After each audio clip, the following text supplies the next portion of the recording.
Straight ahead on the Daily O, Cowboy football suffered one of their biggest losses in history. Find out what head coach Mike Gundy had to say. Game 3 of the World Series is tonight, and we'll tell you what to look for going into that.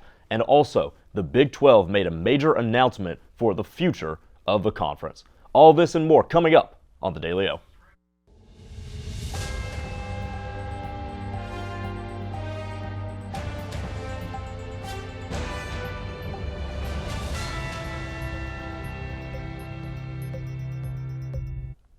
Happy Monday, everybody. Welcome back to a fresh week of the Daily O. I'm Grayson Singleton with you on this beautiful day in Stillwater. Let's get right into things. Cowboy football had a historical weekend, but not in the way you want to hear it. Saturday afternoon was the first time in history that a top 10 program lost by 48 points. The closest one to that was back in 2010. When number 3 ranked TCU defeated then number 5 ranked Utah Utes 47-7. But at least the losing team was able to find its way into the end zone in that game. After this game, head coach Mike Gundy spoke with the media about what went wrong throughout the historical loss. Take a listen.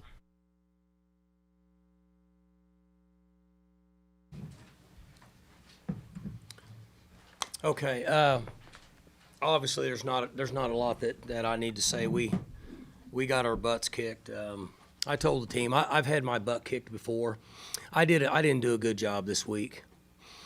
I was concerned about a variety of things this week. We didn't practice like we normally practice, and that's my fault. And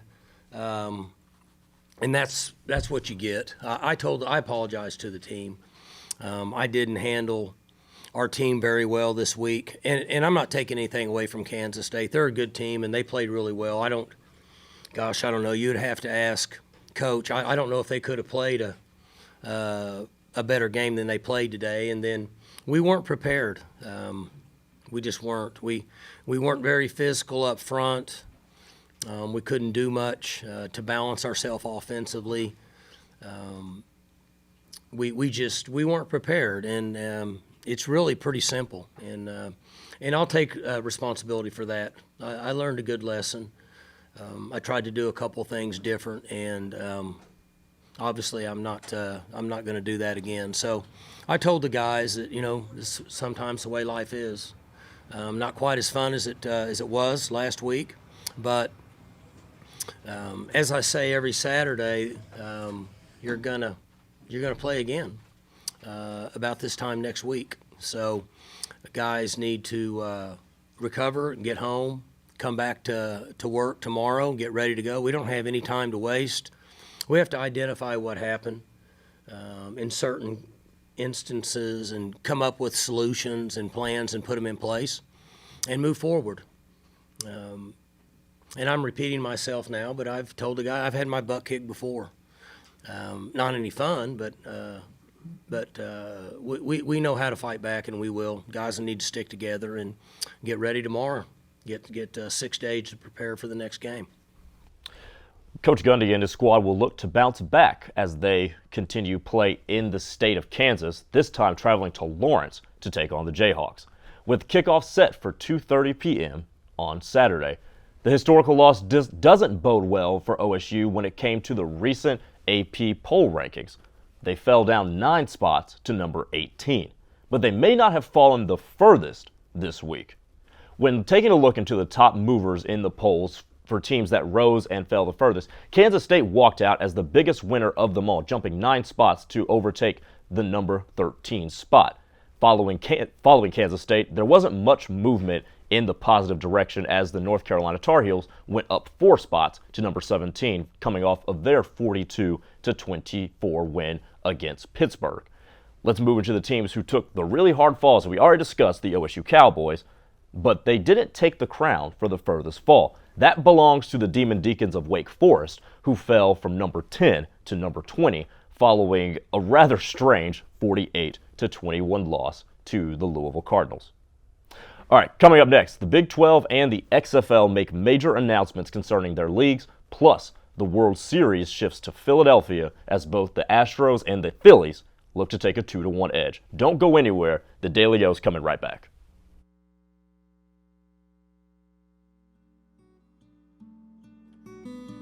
Tucked away in the city of Ripley, Oklahoma, the award-winning Washington Irving Trail Museum showcases the heritage and history of Payne County.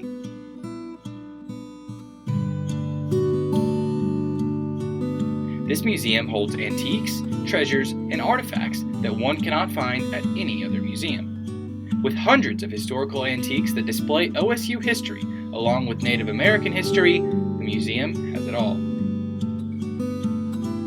The museum is well known for their book containing pictures and news articles about Frank Eaton, the original Pistol Pete. Dale Kluber opened Washington Irving Trail Museum in 1994 with his collection of historical mementos. This museum is filled from wall to wall with Oklahoman history. The Washington Irving Trail Museum is 15 minutes outside of Stillwater. Experience history at one of Oklahoma's hidden gems. My name is Kayla. I've been here since the beginning, so 4 years. Scratch is more focused on farm and mostly made in Oklahoma products, keeping it local. Sustainability is our biggest thing. That's one of the reasons why this place opened. I've been the chef here at Scratch for 2.5 years. Started here as a line cook. Our food and drinks are a bit separate entities almost inside the restaurant. So the food is now up to 85% of the products we bring in are raised or grown locally. It's all based off of things that I grew up eating in southern Oklahoma, the things my grandparents ate. Fresh food, clean food, organic food, sustainability, that's all of our thing. From front of house to back of house, we're able to maintain both with freshness. But made in Oklahoma means we get it straight from the farms that are 20, 30 minutes, another little county away. We get it straight from them.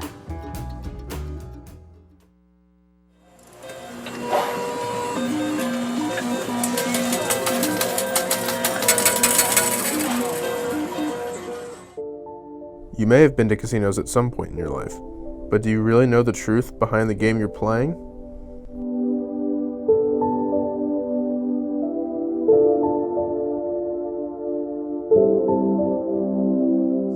And the casinos were very polemic or very controversial when they came out. But the truth was, that's all the federal government gave us. Casino is owned by the Chickasaw Nation and has roughly 600,000 square feet of dedicated gambling space, making it the world's largest casino. It contributed massively to the Chickasaw Nation posting a net revenue of $1.4 billion for the fiscal year of 2017.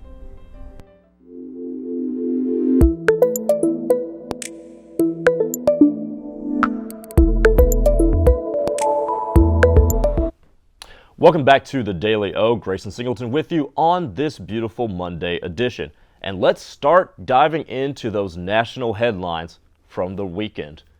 And let's start with a big loss in the college football world. Legendary Georgia Bulldogs football coach Vince Dooley has died at the age of 90. The University of Georgia made the announcement on Friday. Dooley won 201 games, the most in Bulldog history, and guided his team to the 1980 national championship. In 2019, UGA honored Dooley by naming the field at Sanford Stadium after him. The College Football Hall of Famer died peacefully at his home, surrounded by his family, Friday afternoon. In other news, this morning, the XFL has announced the names of the 8 teams for the upcoming 2023 season. The league unveiled the branding associated with its teams, including 7 of the 8 teams retaining their name from the previous stint of the league. The league will feature the DC Defenders, Arlington Renegades, Houston Roughnecks, Orlando Guardians, San Antonio Brahmas, Seattle Sea Dragons, St. Louis Battlehawks, and the Las Vegas Vipers. The league is poised to make its reboot after shutting down operations in 2020 due to the COVID-19 pandemic, causing the league to be sold to former WWE star Dwayne "The Rock" Johnson. The league is scheduled for the Players Draft next month before the season commences in February. And some major news for the Big 12 Conference and its future. The Big 12 has agreed to a 6-year media rights deal with ESPN and Fox Sports worth $2.28 billion, despite the pending departures of marquee members Texas and Oklahoma. That was reported by multiple media outlets on Sunday. The pact extends the conference's current agreement with the 2 networks through the 2030 through 2031 academic year. Under the extension, the Big 12 will earn an average of $380 million a year. The current deal, which expires at the end of the 2024 through 25 season, pays the conference an annual average of $220 million by Sports Business Journal on the reporting there. The extension is a big win for new Big 12 Commissioner Brett Yormark, who started his job on August 1st when Texas and Oklahoma announced they would join the Southeastern Conference in 2025. Industry insiders thought that the Big 12's value would plummet, and that quite changed with the quick reintroduction of 4 new markets with the additions of BYU, Cincinnati, Houston, and the University of Central Florida, who will join the conference next year. Sports Business Journal reported that under the terms of the agreement, ESPN will have the right to choose the top 4 football games each season. 6 of the top 8, 8 of the top 12, and 12 of the top 20. The network will also hold the rights to the Big 12 football, basketball, and basketball tournament championship games. Fox will televise 26 football games on Fox and FS1.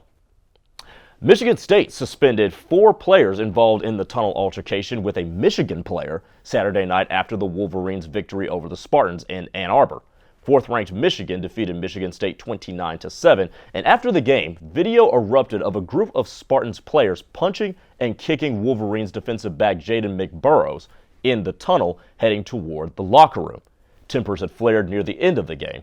Spartans coach Mel Tucker announced Sunday night that linebacker Itavian Brown, corner Kari Crump, safety Angelo Gross, and defensive end Zion Young have been suspended effective immediately. The 4 players will remain suspended until all investigations have been completed. Tucker said more players might be suspended as more is uncovered about the incident. Michigan coach Jim Harbaugh was visibly shaken after the game and called the incident an assault on 2 players, though the second player was not identified. Harbaugh said one of the players could have sustained an injury to his nose. Quote, "Just like anybody, you want to protect your players," end quote. Harbaugh said Saturday night. Quote, 10-on-1, whatever it was just bad. It needs to be investigated and brought to a conclusion. Our athletic director will make sure that takes place. Close quote.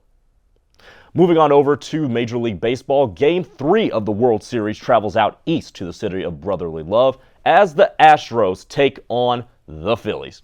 It's been an interesting start to the series as both teams are knotted up at 1 win apiece. Philly fans will look to give the Phillies a home field advantage, as this is the first time since 2009 that Citizens Bank Park has hosted the World Series. Taking the mound for the Phillies is right-hander Noah Syndergaard, or as some call him, Thor. He was acquired from the Angels at the trade deadline and has since been a stable arm since coming over from LA. In his 3 appearances on the mound this postseason, Syndergaard has allowed just 1 run in total in only 4 innings of work. Syndergaard will be tasked with controlling an Astros offense that looks to find its groove. And speaking of Houston, the Stros will turn to righty Lance McCullers Jr. to take the ball. In his 2 postseason starts this season, McCullers has gone for 11 innings while allowing 3 runs. All 3 were allowed in his previous start against the New York Yankees over 5 innings. First pitch between the Astros and Phillies is at 7 p.m. on Fox. All right, let's take another break. But when the Daily O returned, one program had 4 players suspended from Saturday night. We'll tell you more about what happened there. And Cowgirl soccer faced off in the Big 12 playoffs this weekend. Find out how they matched off and more when the Daily O returns. We would design something, it was set on the counter, and people was either, if enough of them said, this isn't it never made to the line. Dad was excited that they're all original. They were all designed on Mom's kitchen table, and it gets in your blood after a while. We're very happy that Pamela and Michael have taken over the business and kept the family going. We took the business over in 2017. When we found that it was available, we wanted to keep the legacy of family alive, but it was also incredible products that deserved to be a part of Made in Oklahoma's story. We were a part of Made in Oklahoma years ago, and so it kind of grew as Made in Oklahoma grew. Oklahoma is ingrained into everything that we did. We've been here most of our life. That's what we entailed our whole business on was the Oklahoma homegrown feeling. Ace in the Bowl salsa started many, many years ago. I was trying to find a recipe to take to a family gathering, and so I started messing around with different recipes, and I took a little bit from here and a little bit from there, and I came up with a salsa that is truly unique. Ace in the Bowl salsa is an olive oil based salsa with tomatoes, green chilies, green onions, and black olives. There's no sugar added, it's gluten free, low calorie, low carb, low fat, low sodium. So it's a very, very, very good alternative to any snack you may want. As of right now, I'm just looking to be in Oklahoma and having a successful business within the state. If my grandkids could ever take it over when they're old enough, that would be my dream. Over the years, we kind of realized that you can get ribs anywhere, you can get a steak anywhere, but you can't always get a Mountain View hot link like ours. So we really decided to focus on that niche and realized we had something really special. So that's when we started focusing more on the hot links, but it's still the same family recipe they were making all those years ago. For us, many of our people that work here have been with us for years and decades. So whereas machines kind of break down over time, the people just get better. And it shows in the products we produce. When you buy a Mountain View product, not only is it gonna taste dynamite, but you're also feeding Oklahomans. You're helping employ Oklahomans, and you're helping to fund the state's economy. So what's better than that?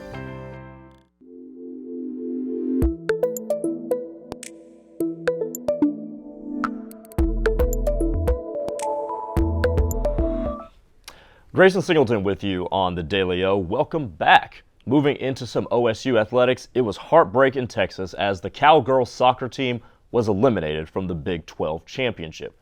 The 5th-seeded Cowgirls made it as far as the quarterfinals, where they lost to the 4th-seeded West Virginia Mountaineers by a score of 2-1. The game featured a scoreless first half in which the Cowgirls were outshot 6-1, forcing goalie Jordan Knightus into 3 saves. West Virginia opened up the scoring in the second half on a corner kick in the 65th minute. They would also add to their lead with a penalty kick in the last 7 minutes.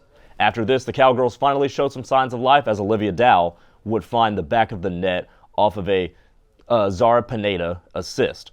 But that would be all she wrote for the Cowgirls as the game ended a few short minutes later. The Cowgirls end their season with an impressive 11-4-4 record, but fall just a few games short of the championship.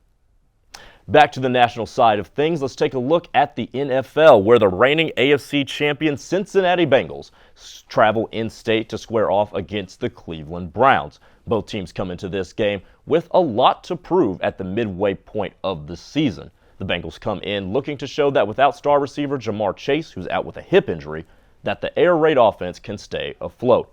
Running back Joe Mixon is in line for a breakout game. The Browns defense has been prone to good running teams, allowing the 7th most yardage per game.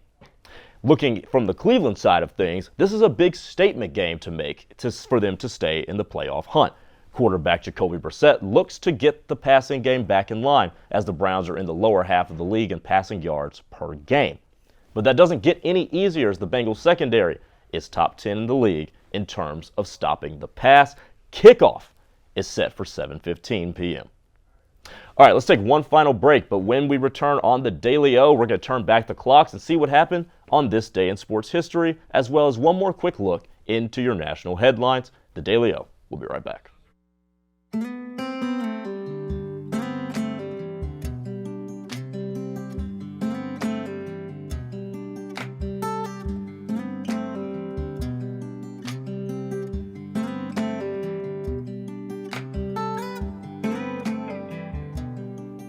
Hi everybody, my name is Emily Shooping. I'm your marketing coordinator for the Made in Oklahoma Coalition. I'm coming to you with an amazing opportunity. We are teaming up with the Ocali Media Group at Oklahoma State University. We want to tell your story on the following platforms: streaming, newspaper, and digital. This opportunity will not only allow your story to be told locally, but nationally as well. I am so excited for each of you to join in on this tremendous opportunity. This will not only be good for your business, but it will be good for our great state of Oklahoma. You can be expecting an email from me soon with more details about this opportunity.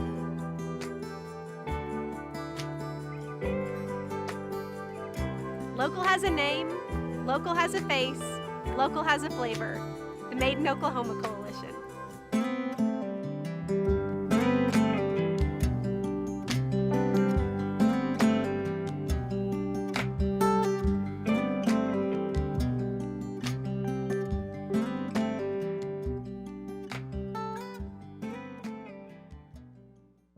I'm Kristen Hawkins. I went to Oklahoma State University here in Stillwater in '99 to 2004. I've always felt like Stillwater needed more family-friendly things to do, and we have opened up AR Workshop. We do everything from knitting blankets that can be done in a 3-hour class, and we create doormats and porch signs, the Christmas wreaths with our yarn that we use for the blankets. We also do, we just started a new project for gnomes, and we've done pumpkins during the fall. But our big thing that we do here are interior signs. Our designs are extremely unique to AR Workshop. Customers come in, everything is here for them to do. They create everything. They can be as hands-on as they want. They came in here to relax and have fun, and that they are proud of their project that they've made. Pecans are staple to Oklahoma. In fact, many of our native pecans come from trees that are older than Oklahoma statehood. My father's the one that got us started into the pecan picking. I was probably 10 or 12 years old, and we started off with one little mechanical picker that you pulled behind a four-wheeler. Then we'd go home at night and we'd clean them on a TV tray. I guess watching my dad work hard when we were young, and people started trusting him and getting more and more groves, we just kept growing. Being a relatively new and fresh company, we get to sit in the same room with people who have been a part of the Oklahoma economy for decades. It's opened a lot of doors. It's gave us quite a bit of exposure, and I think people, will take a small company like us a little more serious. We're just going to continue growing as long as our community lets us and our customers keep on buying, and we'll see where it takes us.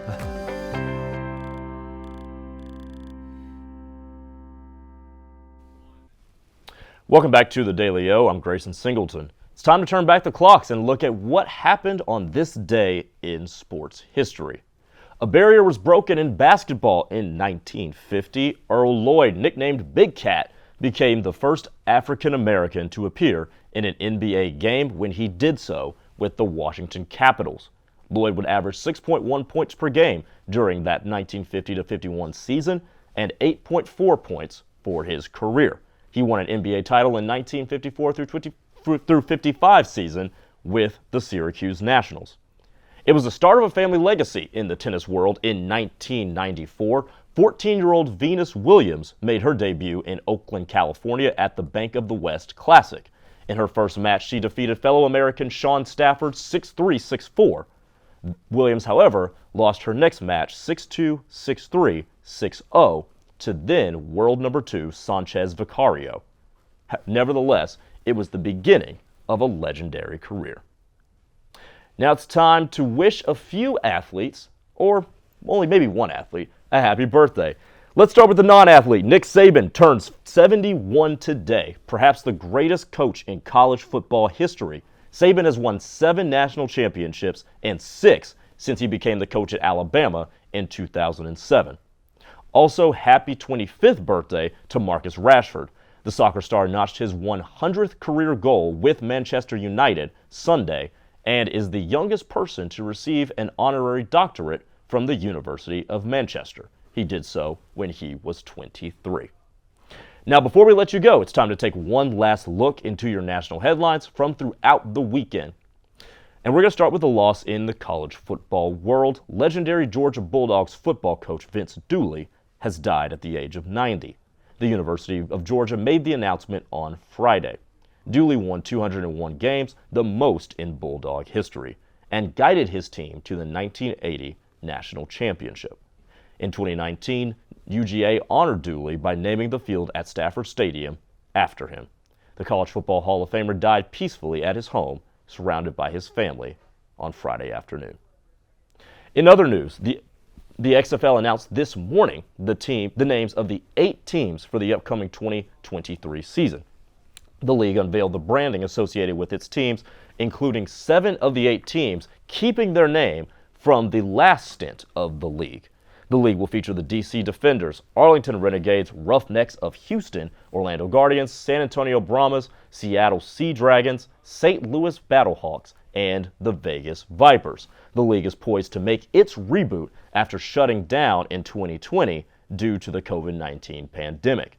That caused the league to be sold to actor and former WWE star Dwayne Johnson. The league is scheduled for the players' draft next month, and the season will commence in February.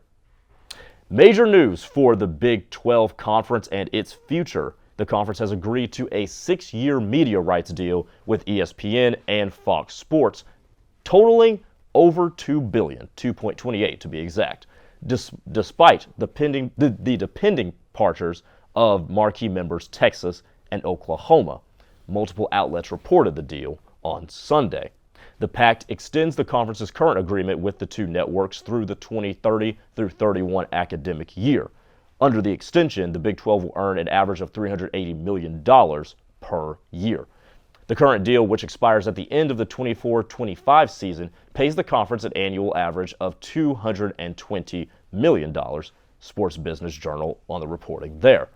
The extension is a big win for new Big 12 Commissioner Brett Yormark, who started his job on August 1st when Texas and Oklahoma announced they were leaving to join the SEC by 2025. Industry insiders, however, thought that the Big 12's television value would plummet with the departure of UT and OU. Sports Business Journal reported that under the terms of this new agreement, ESPN will have the right to choose the top 4 football games each year, 6 of the top 8, 8 of the top 12, and 12 of the top 20. The network will also hold the rights to the Big 12 Football Championship and Basketball Tournament Championship Tournament. Finally, Michigan State suspended 4 players involved in a tunnel altercation with a Michigan player Saturday night, following the Wolverines' victory over the Spartans in Ann Arbor. 4th-ranked Michigan defeated Michigan State 29-7, and after the game, video captured a group of Spartans players punching and kicking Wolverines defensive back Jaden McBurrows in the tunnel heading toward the locker room. Tempers had flared near the end of the game. Spartans coach Mel Tucker announced Sunday night that linebacker Itavian Brown, corner Kari Crump, safety Angelo Gross, and defensive end Zion Young have been suspended, effective immediately. All right, that'll do it for our show tonight. Thank you so much for tuning in, and tune in tomorrow to the Daily O. Emma Lightfoot will keep you updated on everything happening in the world of sports. For the Daily O, I'm Grayson Singleton. Have a good night, everybody. My name is James Ramidi. Fired Up Stilly is the name of the business, and I'm one of the owners. We all 3 met, the 3 owners, working as employees at a similar place like this. What I hope for is for everybody to feel welcome, like family. Not only do I want students to feel welcome to come here and study and use our free Wi-Fi, but also I want adults and families to be able to come in. We've built a connection with a lot of people, and Stillwater's a big community, so we just want to invite everybody to be able to eventually make their way through our doors. Well, definitely the teas, I would say. Most people fall in love with them. They just got a great amount of energy, gets you going through your day, and it just kickstarts you to get everything you need to done. For myself, it would just have to be, being the owner, owning something that, is able to impact other people's lives, and, the way we can affect our community is something that I really have always wanted to do. We love our clients and our customers that come through every day, and we enjoy getting to know them.